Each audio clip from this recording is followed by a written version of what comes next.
അഴകോടി ക്ഷേത്രത്തിന് സമീപമുള്ള സൈബർ വിദഗ്ധൻ വിനോദ് ഭട്ടതിരിപ്പാടിൻ്റെ വീടിൽ കവർച്ച നടത്തുകയും ഏകദേശം 21 പവനോളം സ്വർണ്ണാഭരണങ്ങൾ കവർച്ച നടത്തിപ്പോവുകയും ചെയ്യുകയുണ്ടായി. അതിൻ്റെ അടിസ്ഥാനത്തിൽ നടക്കാവ് പോലീസ് സ്റ്റേഷൻ കേസെടുത്ത് അന്വേഷണം നടത്തി വരികയായിരുന്നു. ഈ കവർച്ചയുമായി ബന്ധപ്പെട്ട് നമ്മുടെ ബഹുമാനപ്പെട്ട Kozhikode city police commissioner Merin Joseph IPS മാഡത്തിൻ്റെ നേതൃത്വത്തിൽ നിർദ്ദേശപ്രകാരം ഒരു സ്ക്വാഡ് നമ്മുടെ DCP പദം സിംഗ് സാറിൻ്റെ നേതൃത്വത്തിൽ ഫോം ചെയ്യുകയും അതിൻ്റെ നേതൃത്വത്തിൽ നമ്മുടെ നടക്കാവ് CI ഷൈനും അതുപോലെ തന്നെ SI ലിനീഷിൻ്റെയൊക്കെ നേതൃത്വത്തിലുള്ള ക്രൈം സ്ക്വാഡുകളും ജില്ലാ പോലീസ് മേധാവിയുടെ ക്രൈം സ്ക്വാഡ് അടക്കം കേരളത്തിനകത്തും പുറത്തുമായിട്ട് പ്രതികൾക്ക് വേണ്ടിയുള്ള അന്വേഷണം നടക്കുകയായിരുന്നു.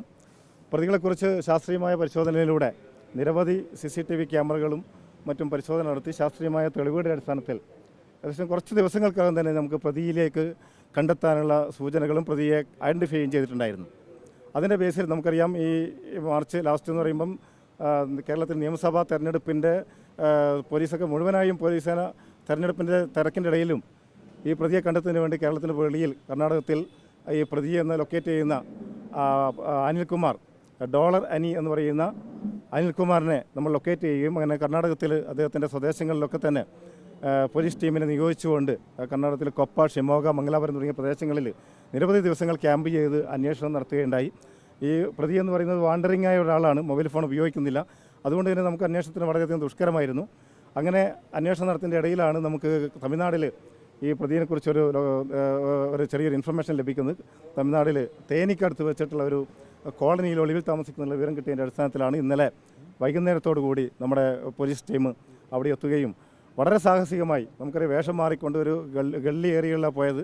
അവിടെ വെച്ചിട്ട് അതിൽ ആ പ്രദേശത്തുകാരായ ആൾക്കാരായിട്ട് മാറിക്കൊണ്ട് വേഷം മാറിയിട്ടാണ് ആ പ്രദേശത്ത് ഒരുപാട് മണിക്കൂറുകൾ നിരീക്ഷിച്ചുകൊണ്ടാണ് പ്രതിയെ കസ്റ്റഡിയിലെടുത്തത്. അല്ലെങ്കിൽ ബലപ്രയോഗത്തിലൂടെ ആണ് പ്രതിയെ കീഴ്പ്പെടുത്തേണ്ടി വന്നിട്ടുള്ളത്.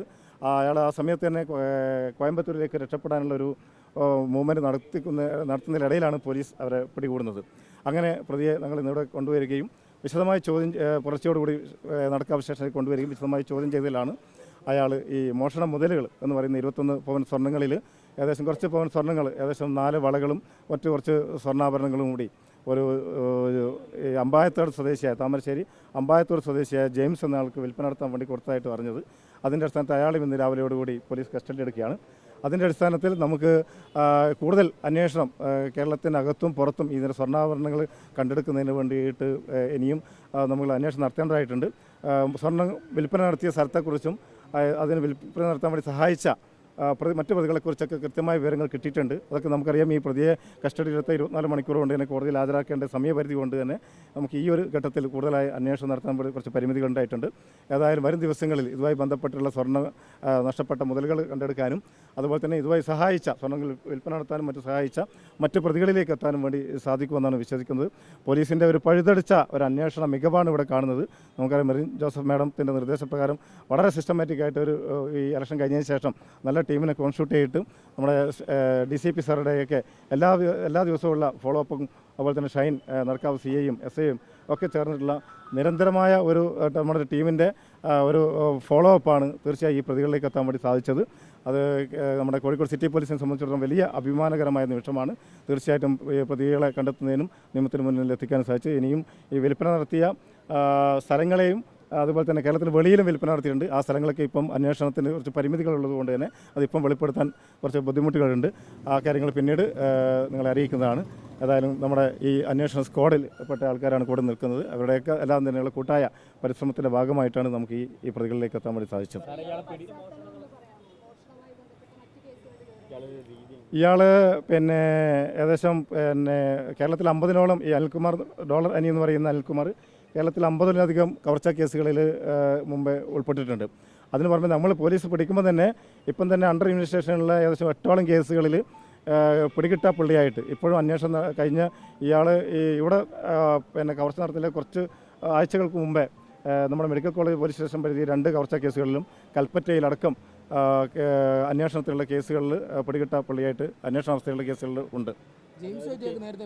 ജെയിംസുമായിട്ടും ഇയാൾക്ക് നേരത്തെ പരിചയമുണ്ട്. ജെയിംസും ഇതുപോലെ തന്നെ മലപ്പുറം ജില്ലയിലെ നിരവധി പോലീസ് സ്റ്റേഷനുകൾ മഞ്ചേരി, നിലമ്പൂർ, മലപ്പുറം അതുപോലെയുള്ള സ്ഥലങ്ങളിൽ കുറച്ച് വർഷങ്ങൾക്ക് മുമ്പ് നിരവധി ഇതുപോലെയുള്ള കവർച്ചാ കേസുകൾ പ്രതിയായി കോഴിക്കോട് ജില്ലാ ജയിലിൽ ശിക്ഷയിൽ തടവുകാരായി ഇരിക്കുന്ന സമയത്ത് ഇവർ തമ്മിൽ ഒരുമിച്ച് കേസുകളിൽ ജില്ലാ ജയിലിൽ ഉണ്ടായിരുന്നു. അവിടെ നിന്നുള്ള പരിചയമാണ്.